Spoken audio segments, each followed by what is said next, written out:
Cudi was one of the first few people I met that it seemed like he didn't care about what anyone thought. Where the f did you get that shirt from? Uh-oh. Where's he going? Come back! It was different for me. What's up, everyone?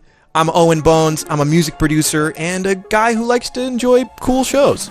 And I'm Sir Michael Rocks, a rap star and self-proclaimed hip-hop historian. Today, we've got the privilege of checking out A Man Named Scott, a brand new documentary about the legendary artist Kid Cudi. Yeah, unless you live under a rock, you know who Kid Cudi is. This man has had huge success in the music industry and has been just a gigantic influence on culture at large. So with that, let's get into it. Let's get into it. I'm trying to lead the new movement to open kids' minds about that. And in Cleveland, it's like there's no room for that. And if, you try to do something different, it's like, motherfuckers like, who's this nigga? You know what I'm saying? Like, stick to the script. I really resonate with the part he was saying about being from Cleveland and people expecting you to stick to the script and like kind of follow the trail that's already been blazed by other people in your city musically already.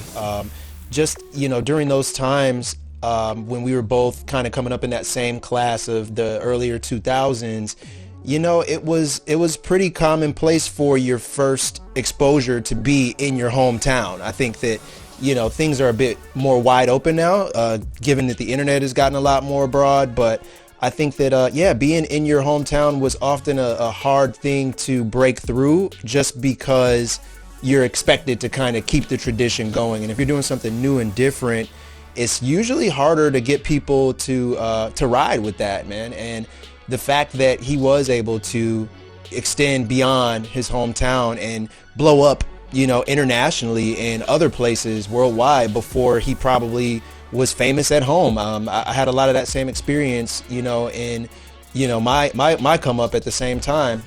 It's just a little harder to get your hometown to rally behind you doing something new and different. So I think it's important for kids to hear that and understand that it's not just you. It's not a thing that you're going through alone. Like it kind of happens to everybody, and you find ways that work that allow you to spread beyond your hometown and expose yourself to everyone else. Right. And I mean, not to sound too much like a boomer for the viewers at home, but this was definitely a time pre-internet as we know it today, when artists that were coming up or just starting their career, like you said, they needed to kind of win over their hometown first before they went on to the global stage. We were just seeing music blogs and artists becoming successful without traditional, music industry infrastructure and stuff. And so to be doing something different in your hometown is in a way at the time a disadvantage when you were starting off if you don't do it the right way. And to move beyond that and hit an international stage doing what he was doing at the time was really remarkable. But I think also at the same time, you sometimes find that acceptance outside of your hometown if it's not working for you there. But he clearly made it work in both ways, both locally and on the international stage, which is really remarkable. Right. No, I totally agree. The whole internet rapper thing is very hard for me to understand. So you that aged very poorly.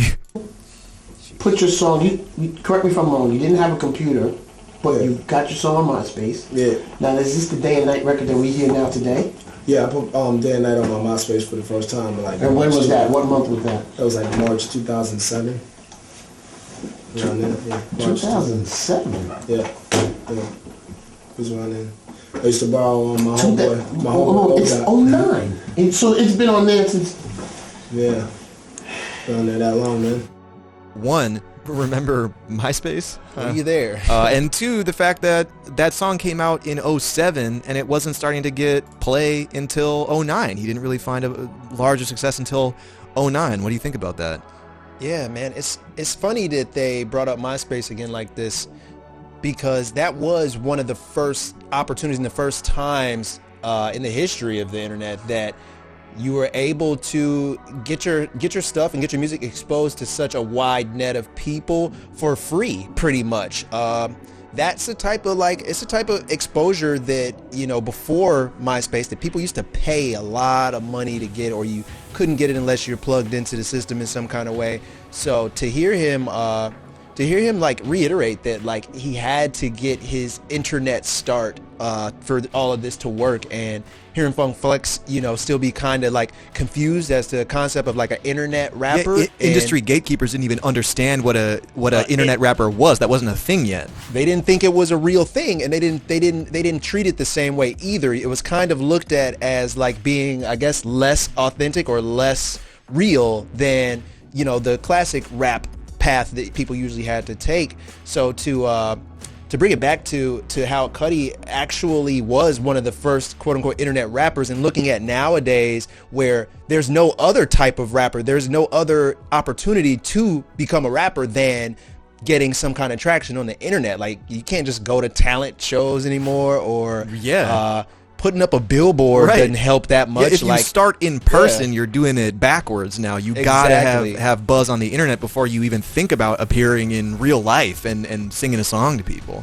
Exactly, yeah. So it's like an internet rapper is the only type of rapper that exists now, and only what was that, 2009? Only 11 years ago, that was like an unheard of concept. Right. It's crazy to see how things have changed so crazy. And one of the other concepts that is mentioned there that I think is a real interesting time capsule is the fact that he gets Funkmaster Flex presses him on the fact that Day and Night came out in 2007 and he didn't get his deal until 2009. 2 years between when the song was first posted and when he started popping off a little bit. That is, outside of very specific examples, kind of unheard of in this day and age. I feel like people put music out on a Friday, do their press run over the weekend, and it's forgotten about on Monday, let alone putting something out as an independent artist, getting discovered off of it, and signing a deal or having your career take off over something you did 2 years ago. It's kind of hard to imagine. I think that that's something else that has kind of been lost to the times. The immediacy and pace at which music is put out now is kind of making me nostalgic to remember a time where you could find a song that came out a couple years ago, because it's not like age makes the song worse, and really, you know, fall in love with the artist, and the artist can experience success in that way. That's something else that's from a bygone era, it seems, at this point in time. Yeah, it's like, what do we they said statistically we are seeing about over 60,000 new songs a day, pretty much. And I think that's just like, you know, one streaming platform alone is seeing over like 60,000 new tracks a day. Right. So this is interesting to look back and see where a time where like the highways of music were not as congested and there wasn't just a huge influx of stuff flying at you every second. Definitely a different time. There is no negativity on YouTube comments related to Kid Cudi. These mean a lot. Love you all. Keep moving forward. Man, this guy is spitting. The YouTube comments, as we all know, is a dark and depraved and scary place. No one even has anything bad to say about Kid Cudi on YouTube, man, in the YouTube comments. That's a special win. We got to take these wins where we can get them, man.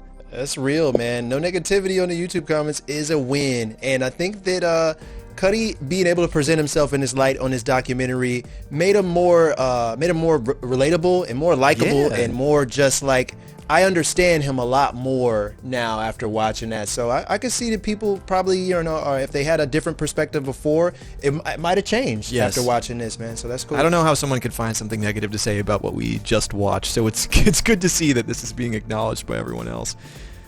The way this man got a whole generation through their adolescence is incredible. Man, I gotta say, that's one of the comments that I see most commonly about Kid Cudi, that I've had people tell me, is everyone who grew up, if you were young when Kid Cudi was coming out, even if you weren't young and you heard Kid Cudi, this was a transformative period of music for people. And what Kid Cudi was saying at the time, man, I've yet to meet someone who said anything other than this, if they had a special relationship with his music. Same, man. Yeah, he definitely ushered in a generation, and I just appreciate the spark that he started, and it really influenced a lot of other great music to emerge and a lot of other artists to feel comfortable, you know, being themselves and being able to present themselves in an authentic way, and just being real, man. So I appreciate that Cudi was the one to kick that spark off in music. Absolutely. I watched the documentary and it was so interesting and very influential. Kid Cudi has had a big impact on music and he has come far. Love the documentary and the visuals were stunning. Man, yeah, the visuals did really sell the emotional content of what he was talking about during the entire movie. And also, yeah, I think the way that it was set up, how could you not acknowledge his influence and how influential his story was, the peaks and the valleys, and making influential, inspiring, and resonant music through it all, man. What is there to complain about? Yeah, speaking of influence, this next comment here says, just finished watching this, and I must admit that I really appreciate Amazon for doing this documentary. I've been saying that Cudi is top 3 most influential artists of my generation, and people always look at me like I'm crazy. All of these interviews just confirm what I've been saying for years. He's spitting facts. Spitting for real. Spitting facts. I'm inclined to agree with him, man. I mean, obviously we could get in the weeds on everyone's different top 3, top 5, and that'll cause all sorts of different arguments. But in terms of really changing the landscape of popular music, I would personally put Kid Cudi right up there. That's true. Well, thank you everyone who left a comment. We appreciate all those. We'll be checking back in later. Anything I come up with that I would maybe second guess if I was just alone, I would think like, who am I going to play? Like, he would get inspired by it and come up with something cool that would then inspire me, and we would go back and forth. So it was like completely changed the way I thought about music, the way my process happened, the sounds that I was looking for. This takes you from being a beat maker to being a songwriter. Man, I mean, I'm sure any artist can really relate to this if you collaborate with other people. When you're sitting alone by yourself and you're trying to make something, it's a very singular, like linear process a lot of the time, like making something that you want to see or that you want to hear. Yeah. And sometimes that can kind of lead you into a weird maze, right? Where you evaluate ideas in this strange vacuum that sometimes that's good, right? Because it's what you want to hear. You make something cool. But I've had the most fun and the most creative success, like when you and I work together and stuff, when I'm making something that maybe doesn't really do anything for me, but someone else in the room is like, hey man, that's a good idea. It kind of eases the creative burden as an individual to have someone else like kind of be shining a light with you, on the path that you're trying to go down. And it wasn't until, I relate to this feeling a lot because it wasn't until you and I started making music together that I was like, oh, here's how I write a song, not just make a beat that sounds cool to me that I want to hear, it's having someone to bounce something off of. And I'm sure you as a vocalist, you know what it's like to guide the process, or conversely to see a producer starting to go down the weird part of the path. You're like, hey dude, no, come back here, freeze. Yeah, 100%, man. Like I just think back to times in my earlier days of writing songs. I was shy, I was insecure, I didn't know if people would like what I'm writing, so I spent a lot of time doing stuff alone and writing songs and making songs alone because I was kind of just scared to show it to people because, I just didn't think, I was like, oh, it's not good. They're not going to like it. They're going to compare it to so-and-so.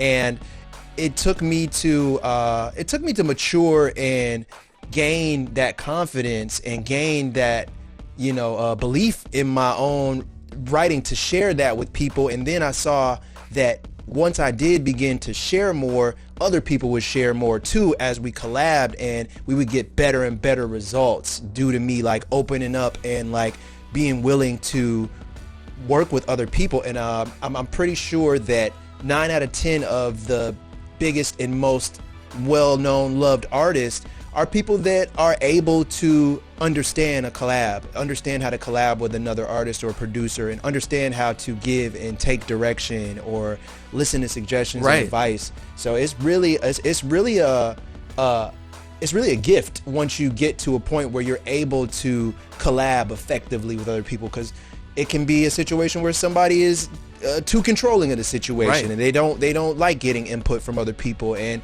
that'll cause a song to not grow to its full capabilities. I think that being able to juice the most potent part of a song all comes from you being kind of open to hearing things and listening to other things and people, because you miss stuff when you're by yourself. I've made a bunch of songs in my own dungeon, in my own head, thought they sounded great, thought they was tight, but I ended up playing them and I'm like, oh man, for other people, and I feel weird because I'm like, oh, this is just me just kind of stroking my own ego here and just doing what I want to hear, which is not what music is about. You know, a mature artist knows that, like, it's not about you at the end of the day. It's about making something that will resonate with other people and get the point across. Like, if you're just making stuff for yourself, then you might as well just lock yourself in the room and, you know, make music by yourself. That's clearly something that set Cudi apart as a great artist, is the fact that he can pull these ideas and organize these ideas that aren't being neatly presented by his producers into something that shapes the entire process itself. You know, like he was just saying on camera there, it's like he didn't need to hear the full finished song. He could kind of pull the ideas from the thing as it was forming and shape that together with someone else. And I think that that's super apparent in all of his music and all the producers that he's worked with. He's able to form that in tandem and kind of see the thing before it's fully realized, before the music is fully realized, and that's definitely a gift. Yeah, I agree. One of the darkest on the album. That's why it's labeled Nightmare. I think that got lost on some people when we did the remix and stuff like that. It became like something else. So it bothered me at first. I was like, oh, they missed the point. This is not supposed to be celebrated. I'm talking about drinking and driving. Like, I'm very reckless on this song. I'm saying I'm gonna do just what I want, saying that. Like, it's very rebellious. But now, like, I don't really trip about that. Like, I love the reaction with Pursuit every time I do it at the shows. Like, I gotta perform that song, you know? Like, I'll be performing that song forever. Pursuit of Happiness, to me, that's when the Kid Cudi really took off in terms of the people I knew, the kids I was going to school with. I was hearing that Steve Aoki remix coming out of cars and parties and stuff. And previously, up until that point, I was just being, you know, an angsty freshman on the bus listening to my Man on the Moon rip that I got from a music blog. Like, man, no one understands me. Kid Cudi gets me though. And then to see that whiplash to, no, this is a party song. It's really interesting to hear him comment on that, because what a juxtaposition between the intent of the song and how so many people heard it. But I guess that's how it goes some of the time, and that seems to be what ended up working for him long term. 100%, man. I think it's out of our control. It's out of any musician's control as to how your music is perceived, which is funny. And in Cudi's case, from him coming out with, I feel like Day and Night was my introduction to him. I heard that first. That was probably a big hit for him. But again, Pursuit of Happiness, it was on big commercial spots, sports games, all this stuff, and it was the introduction to, I guess, the mainstream world at large. Right. And I look back onto festivals that, you know, I would perform at and Cudi would be at, and just to see that very visceral, like, happy reaction to such a song that, you know, he said it himself. He's like, this is a dark song, but the world has a way of, they take your art and they perceive it how they want to. Like how I was talking earlier about just doing things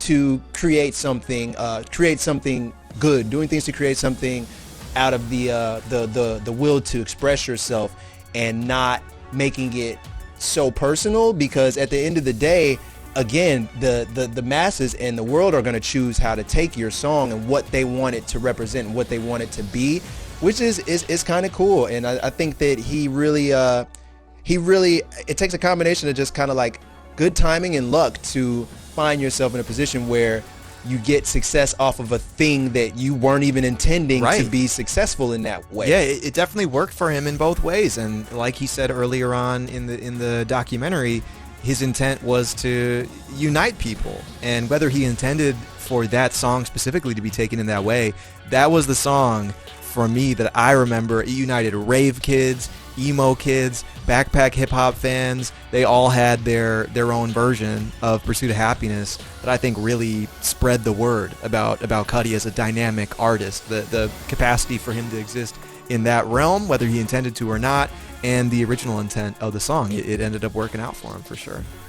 Yeah, that's pretty funny, and it takes you in different directions, and I'm sure that it had some bearing on his vision for his next moves moving forward in his career. He probably, you know, was able to take that moment and digest it and say, hey, wow, okay, like I have the reach to appeal to people over here and people like this Right. and like that too. And it probably gave him, you know, a broader perspective of ideas that he could use for his, you know, for his next tracks and his next career moves in general. So it was a moment. I remember that time like it was yesterday. It was a moment.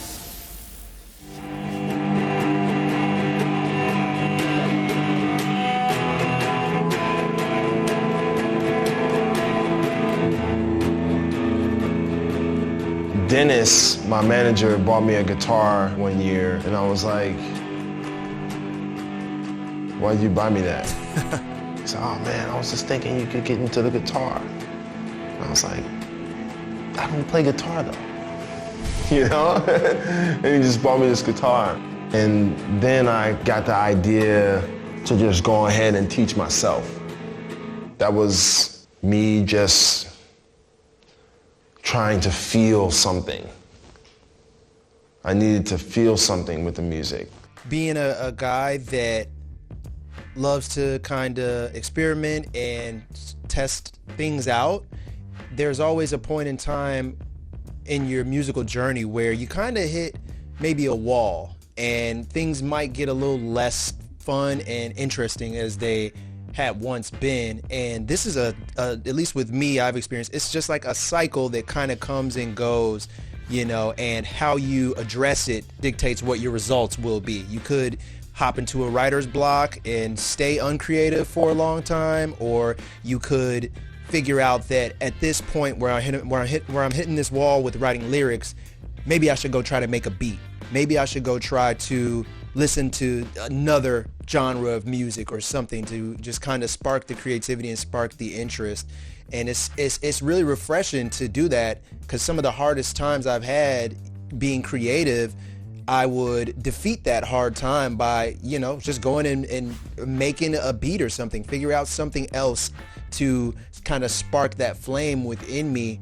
And I could definitely tell that he's definitely a guy that is willing to take the risk of trying something, because it's not always going to be tight. Like my first beats that I made, they were really garbage.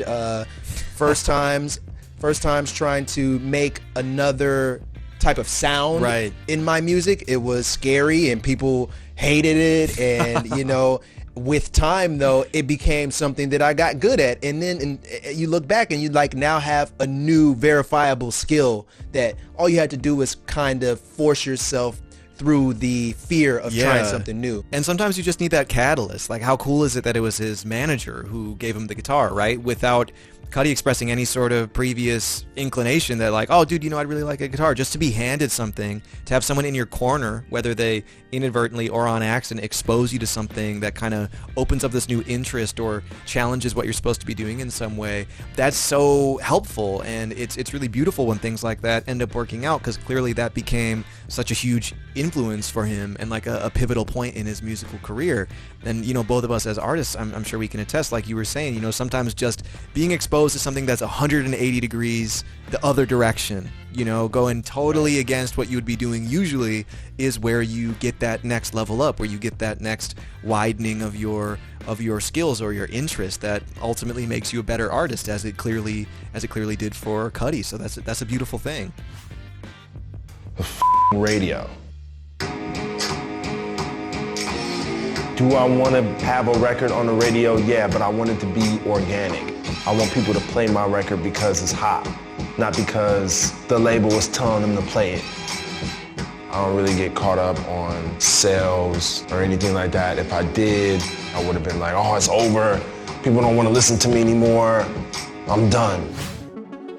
Anyone who's ever thought about being in the music industry understands that that's something that you have to deal with, this division between music as a job that you're doing to, you know, achieve success and pay the bills versus self-expression. And when you've already had a degree of success and everyone's expecting you to do the same thing over again, and you have the audacity to go do something else that maybe you want to do, man, the strength required that he's displayed through his career to be like, I'm not even going to think about that. I just want to make music that, you know, is what he needs to express. Man, that is a tough balance to achieve and a tough battle to go through. Yeah, definitely a tough battle. And I remember his experience around that time, you know, because he was promoting Indicud and, like, you know, doing a lot of appearances and everything. And it's a big friction, you know, that you go through with, like, your fan base and like writers and publicists and PR people that used to, you know, praise you blindly, you know, they'll praise you blindly when you're doing the thing that is expected of you. Yeah.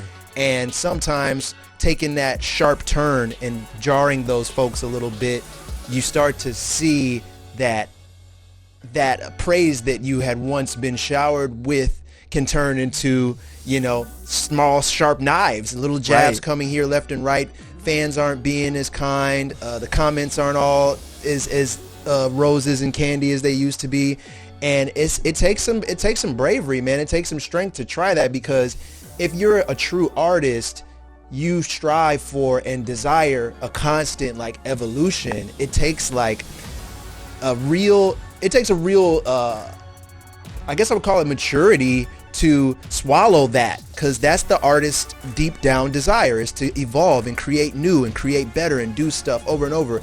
But to continue a consistent level of success based on doing a certain thing, you have to, like, honestly overthink yourself to be like, all right, I know that I deep down inside desire to make new things and try something new and experimental, but logically, to keep my ship sailing in the way that it has, I have to find a middle ground or something, so I don't hate my music, but I'm still able to scratch that itch for those that are recognizing me for this certain sound. And it has to get harder the bigger you are, right? The more success you experience, the more challenging it gets to then look at your fan base, everyone who started to like you for this maybe one sound, who heard Day and Night or whatever, and is like, wow, I love that. And to have the inner strength to not necessarily put that aside, but deliberately make a decision to go another direction that may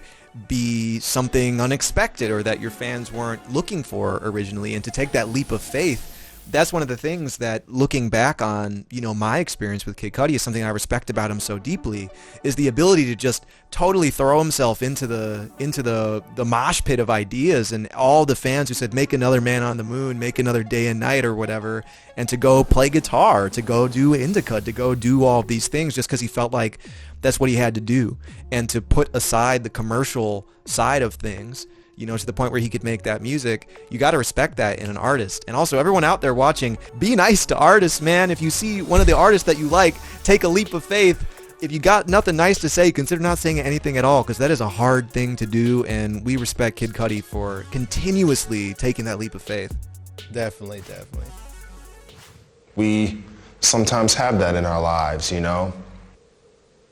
And these are things that I touched on in rehab. I talked about, could have did this way better, I could have been there, I could have understood, I could have not been afraid. I realized that a lot of what I was dealing with was because I was always working.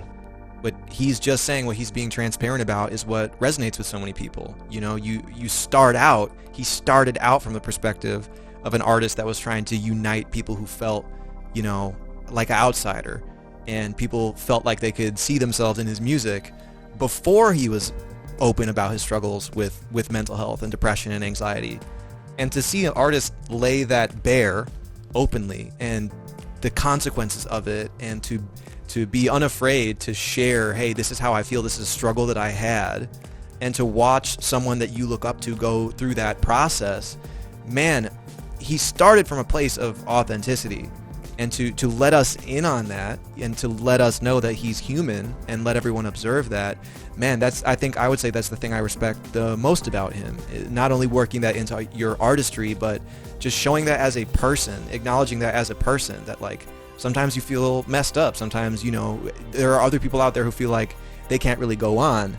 And the fact that that is now a part of his legacy, that he shared this entire cycle with the world, man, that's a really special thing. That's a really inspiring thing. And see all this love from albums I dropped a year ago and 2 years ago and 3 years ago. I mean, this shit is insane. I know I'm helping you guys, but guess what? You guys are helping me more than you know. This shit is like group therapy. It's amazing. I knew that that was my mission. I knew that that's why I was born. It's my destiny. Everything I make has to help people in some way. Like, it has to. I can't make music any other way. And that's always been the goal, like to inspire others so they can tell their story. I felt like the rap game needed more of that. Now it's like, you can't get a deal unless you sing and talk about your emotions. I'm sure that there's obviously one-off examples, but it was not a common thing listening to rap music to hear someone say, this is how I'm feeling, these are the things that I'm struggling with. His influence and the impact that he made by just coming out as an artist, being vulnerable and being flawed and able to show that to people and not try to cover it up and seem like Mr. Perfect, you know, because especially in hip hop, it's oftentimes the sentiment is like, I'm the biggest, I'm the baddest, I'm the best, I have no flaws, I'm perfect, there's nothing you could do to me to hurt me, nothing hurts me. And the fact that he was able to like kind of crack that facade a little bit and take it in another direction was it was really pivotal, man. Like I was coming up at the same time as Cudi as well in the music industry, and was able to feel that effect firsthand, was able to feel that influence firsthand and see it around the world with, you know, the way people were gravitating and reacting towards his stuff. So I think that it'll be something really interesting to see a couple more years down the line when, you know, people keep revisiting this stuff over and over again to just see how music has changed from this point and into the future. Right. Yeah, he's one of those guys, man, where looking back as just a fan of music, thinking about being a teenager on the bus to high school at the time, that is like a checkpoint in musical history when artists like that, artists like Kid Cudi started coming out, being vulnerable, challenging the sounds that were out at the time, doing something different. You can't help but admire it. You can't help but look back at his legacy. And that's just musically. Before you consider who the guy is as a person, how vulnerable he's been with his fans and with the world, how he's been open about overcoming all of the challenges that he's experienced in his life and documenting all of that in music that's good to listen to.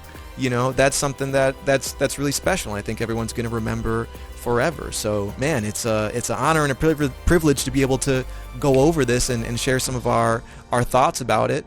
Thanks so much to Amazon Video for giving us the opportunity. Make sure to like and subscribe on the Amazon Video channel on YouTube, and make sure to check out A Man Named Scott as soon as you have the opportunity. Thank you so much.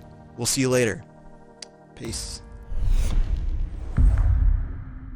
Whoa, oh my god!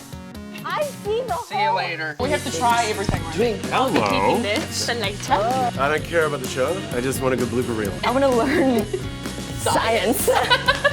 You guys are going to make me look like I'm in the show, right? You're going to put in the effects. Replace the green. I don't want to look like an asshole here. Sorry.